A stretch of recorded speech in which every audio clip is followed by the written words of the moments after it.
lọ́wọ́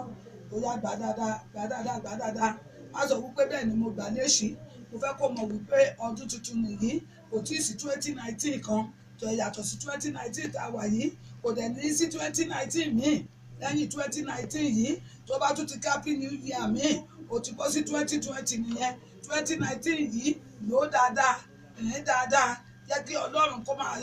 kó máa tọ́ ẹ ní 2019 yìí mo fẹ́ kó gbàdúrà dáadáa ìrìn àjò mi ní 2019 Olúwa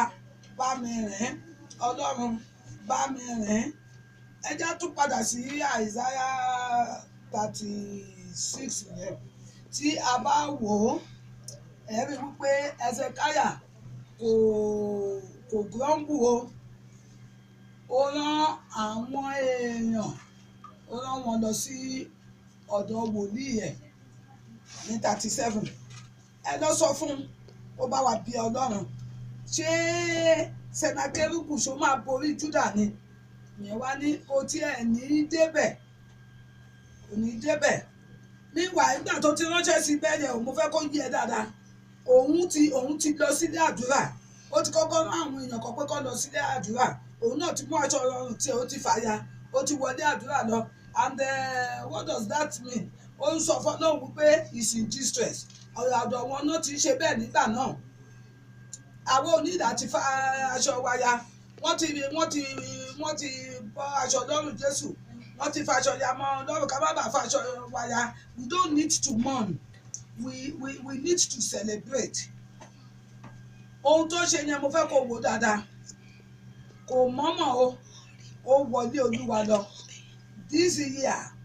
when you are facing any challenge mo fẹ́ ká wọ ilé Olúwa lọ àdúrà nítọdún yìí ẹ jẹ́ ká gbàdúrà dáadáa ẹ jẹ́ ká gbà á ó wá lọ sọ fún Ọlọ́run wípé ìwé tí Sẹ̀nákérúbù mú wá nìyí Ọlọ́run Bíbélì sọ wípé ó tẹ̀ síbi pẹpẹ ìwọ náà gbàdúrà ìwé tí Sátánì kọ fún 2019 nítorí tèmi kọ́ nítorí tàwọn ọmọ mi kọ́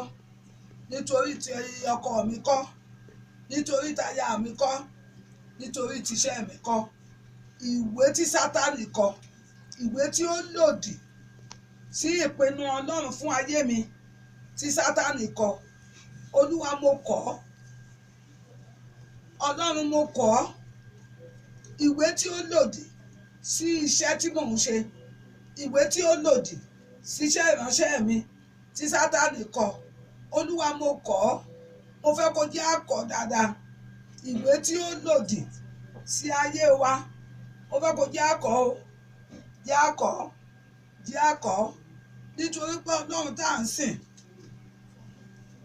Ọlọ́run tó ní ìpinnu fún wa ni kò ń ṣe ohun tí ó lòdì kò lè kọ̀wé tí ó lòdì nípa tiwa ta ló fi ra ìpè Sẹ̀nákérúbù tó sọ wípé ìpinnu Ọlọ́run ò ní ṣẹ fún wa ẹ jẹ́ á gbàdúrà dáadáa ẹ jẹ́ á gbàdúrà dáadáa ẹ jẹ́ á pe náà Ọlọ́run nígbà méje mo fẹ́ kó pè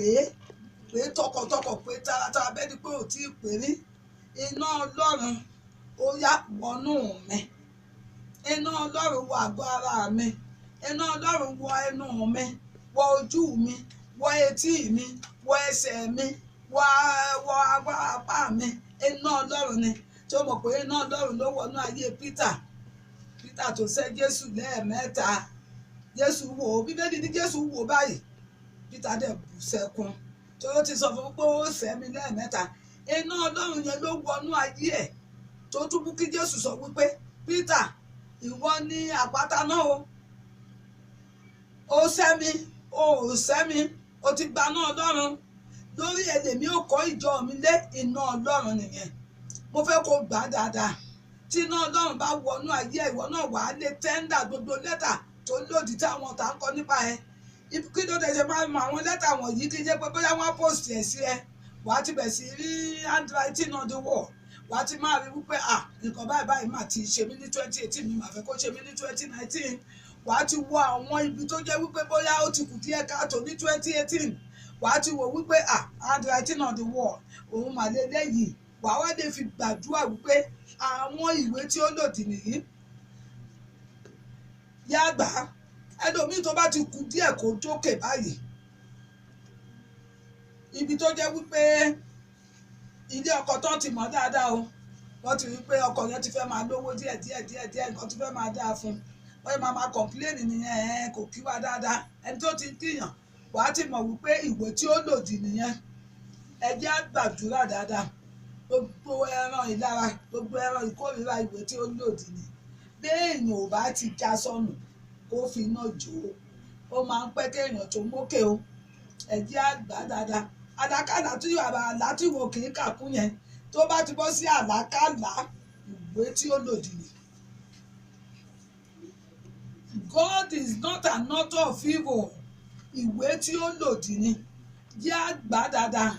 àwọn òrí ìwé tí Sẹnákérúbù ìwé tí ó lòdì tí ó kọ sí Júdà ni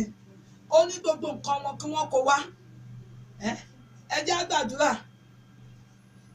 ọkọ̀ Jónà nìyẹn gbogbo èèyàn lùsì nǹkan tó wà nínú ọkọ̀ Jónà ẹ̀mí rẹ̀ Olúwa sì ṣèfù ẹ̀mí ẹ̀ tó kó fẹ́ lò ó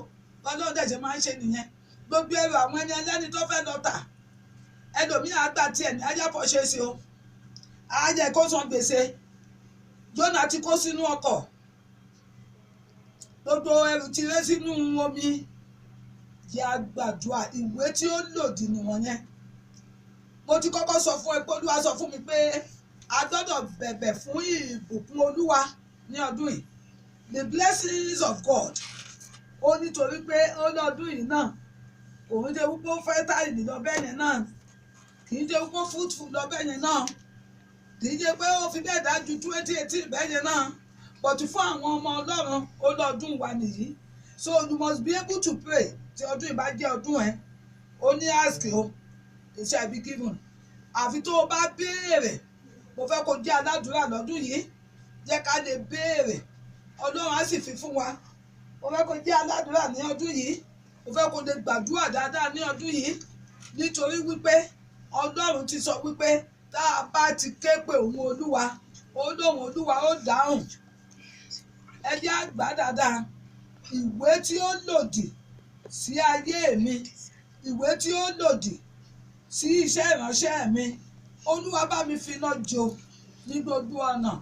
Olúwa finá jó Olúwa finá jó Ọlọ́run wa Ọlọ́run aláàánú ni Ọlọ́run aláàánú ni jẹ́ á gbà dáadáa jẹ́ á gbà dáadáa ìwé tí ó lòdì ìwé tí ó lòdì ẹ jẹ́ á gbà ẹ jẹ́ á gbà tí ó lòdì sí àṣeyọrí ayé mi ẹlòmíì bó bá ń lọ fún interview báyìí ọkùnrin kan sọ fún mi ó dìgbà tó bá ti ṣe interview yẹn dé